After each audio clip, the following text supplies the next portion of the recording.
Canada, land of majestic mountains, sparkling lakes, and crippling anxiety. It might sound strange, but these days, a lot of Canadians are feeling a knot of dread in their stomachs. It's not the legendary Canadian politeness under threat. It's something bigger. The source of this unease? The tumultuous policies emanating from their neighbor to the south.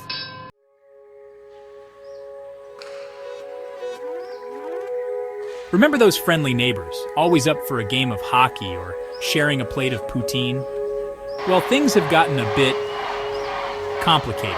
The U.S., under the leadership of President Donald Trump, has been throwing some serious shade north of the border. We're talking trade wars, tariffs that could cripple industries, and even whispers of turning Canada into, and I can't believe I'm saying this, America's 51st state.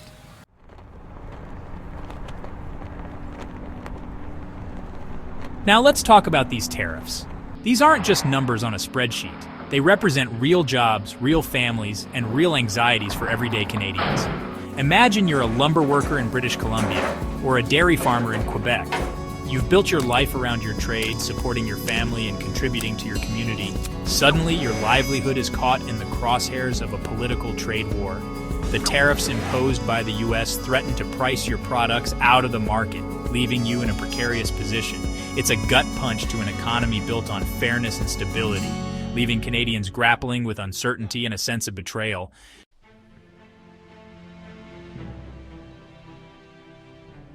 As if the economic turmoil wasn't enough, there's another layer of stress eating away at Canadians, the threat to their sovereignty. For decades, Canada has proudly stood as an independent nation, defining its own path and forging its own identity.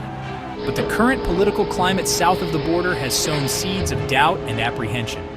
The annexation remarks, though seemingly outlandish, have struck a nerve.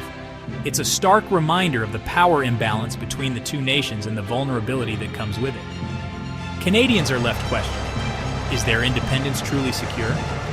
Can a country that was once a close ally and friend truly respect their autonomy? Check, check. Check one, check two, check, check. From whispers to worries, the psychological fallout begins. The cumulative effect of these political blows is starting to take its toll on the Canadian psyche. The constant barrage of negative news, the uncertainty surrounding trade and sovereignty, it's all adding up. What began as hushed whispers of concern have morphed into a chorus of worry, echoing from coast to coast. Canadians are experiencing heightened levels of stress, anxiety, and a sense of helplessness in the face of these seemingly insurmountable challenges.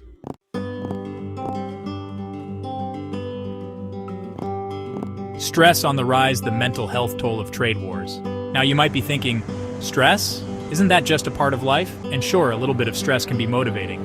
But what we're talking about here is chronic stress, the kind that lingers long after the initial shock, slowly chipping away at your mental and physical health. When your livelihood, your sense of security, even your national identity feels under attack, it takes a toll.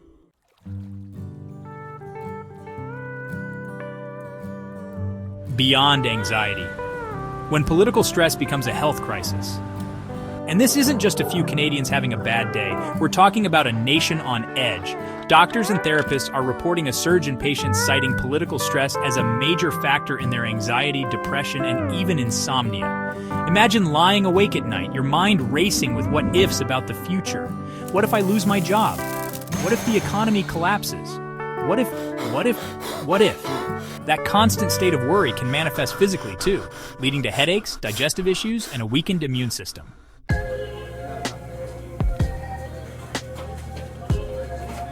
The erosion of well-being, a nation grappling with uncertainty. Then there's the social impact. Canadians are known for their strong sense of community, but this constant political turmoil is putting a strain on relationships.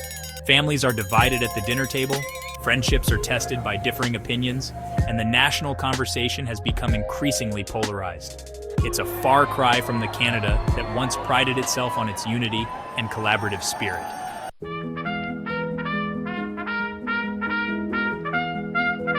From coast to coast, a shared sense of unease. And this isn't just happening in one city or province. From the fishing villages of Nova Scotia to the bustling streets of Toronto, from the prairies of Saskatchewan to the mountains of British Columbia, Canadians are united in their anxiety. It's a shared experience of uncertainty and apprehension that transcends geographical boundaries. The political climate has cast a long shadow over the land of the maple leaf, leaving many feeling vulnerable and unsure of what the future holds.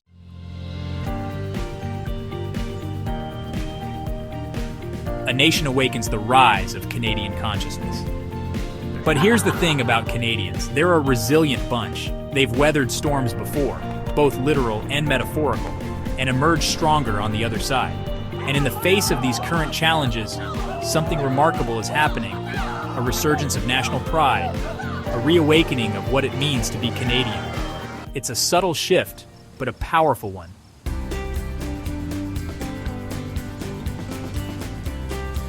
From apathy to action, the Buy Canadian movement takes hold. This renewed sense of national identity isn't just about waving flags, though. It's translating into concrete action. Canadians are putting their money where their hearts are, choosing to support their own industries and businesses. The Buy Canadian movement, once a niche idea, is gaining momentum. Walk into any supermarket and you'll see shoppers consciously seeking out products made closer to home.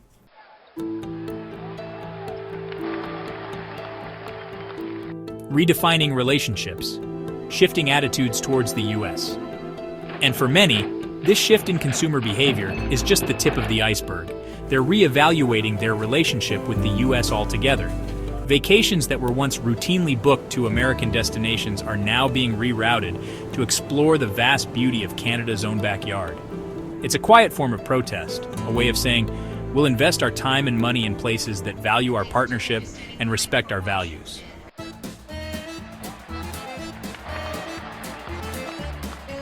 Finding strength in unity, a nation forging its own path. This isn't about turning inward or shutting out the world. It's about Canadians reclaiming their narrative, asserting their independence, and forging their own path forward. It's about finding strength in their unity, their shared values, and their unwavering belief in a brighter future. A future where their voices are heard, their contributions are valued, and their sovereignty is secure.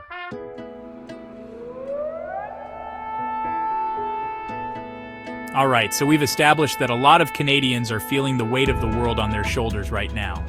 But here's the good news. There are ways to cope with this political stress, to navigate this storm without letting it completely capsize your mental well-being. Think of it like learning to sail. You can't control the wind or the waves, but you can learn to adjust your sails, to ride out the rough patches and find moments of calm amidst the chaos. And luckily, psychology offers some pretty handy tools for weathering these turbulent political times.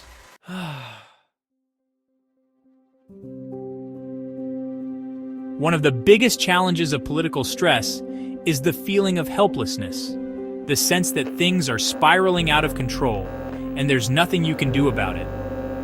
But that's where cognitive reframing comes in. It's about shifting your perspective, focusing on what you can control rather than getting bogged down in what you can't.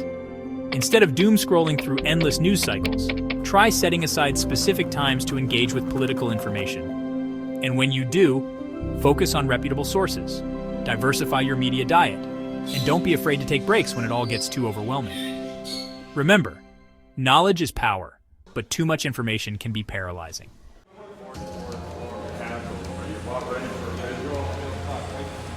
Here's another powerful antidote to political stress connection. When the world feels uncertain, surrounding yourself with people who understand and support you can make a world of difference. Talk to your friends, family, neighbors. Share your anxieties, listen to theirs, and find comfort in knowing you're not alone in this. And remember, community can extend beyond your immediate circle. Joining local groups, volunteering for causes you care about, even just striking up conversations with strangers at a Buy Canadian market. These small acts of connection can help rebuild a sense of hope and solidarity in these divisive times.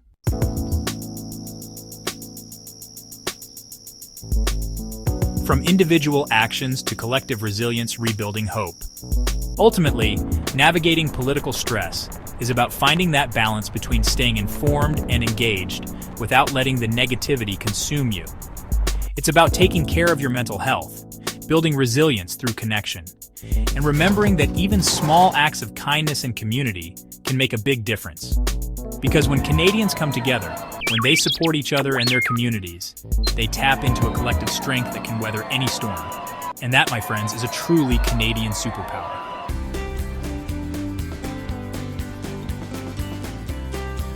Beyond the breaking point channeling stress into action.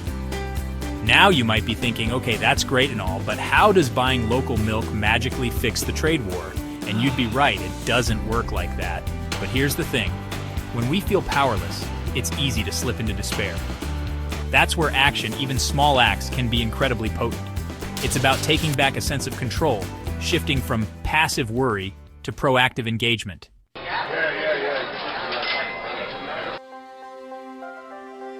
Investing in ourselves, supporting local, building resilience. Think of it like this.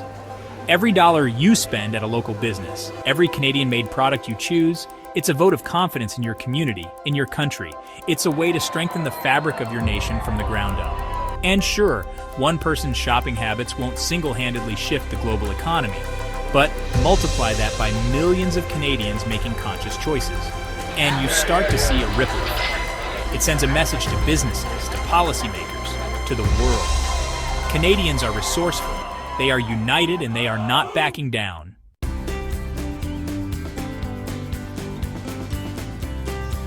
The Canadian way forward: unity, empowerment, and a dash of maple syrup. And that, my friends, is where the real magic happens. Because when Canadians face adversity head on, they don't just endure, they innovate. They find strength in their communities, they support their neighbors, and they never miss an opportunity to share a laugh, a story, and maybe a plate of Nanaimo bars. It's that uniquely Canadian spirit, that blend of resilience, resourcefulness, and let's be honest, a touch of stubbornness that will see them through these challenging times.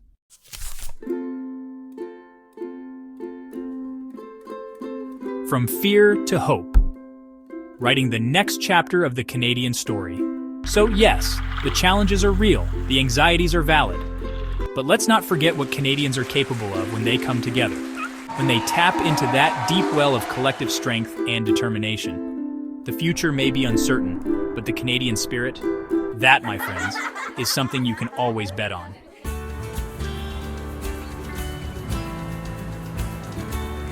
We've covered a lot of ground here today, from the very real anxieties gripping the Canadian psyche to the inspiring ways Canadians are rising to the challenge. It's easy to get bogged down in the doom and gloom, to feel overwhelmed by the sheer magnitude of the political and economic forces at play. But as we've seen, Canadians have a knack for finding light in the darkness, for turning adversity into an opportunity for growth and renewal. It's that indomitable spirit, that deep-seated belief in fairness, community, and a brighter tomorrow that will guide Canada through these turbulent times.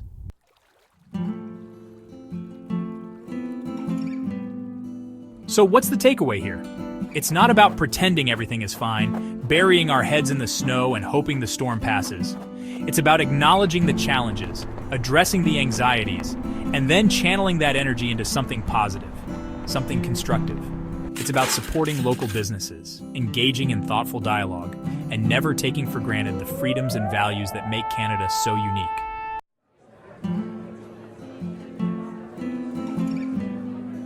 Remember, every act of kindness, every connection forged, every voice raised in support of a stronger, more resilient Canada makes a difference. It's about recognizing that while we may face external pressures, the true strength of this nation lies within its people, in their unwavering belief in a brighter future. And that, my friends, is a force to be reckoned with.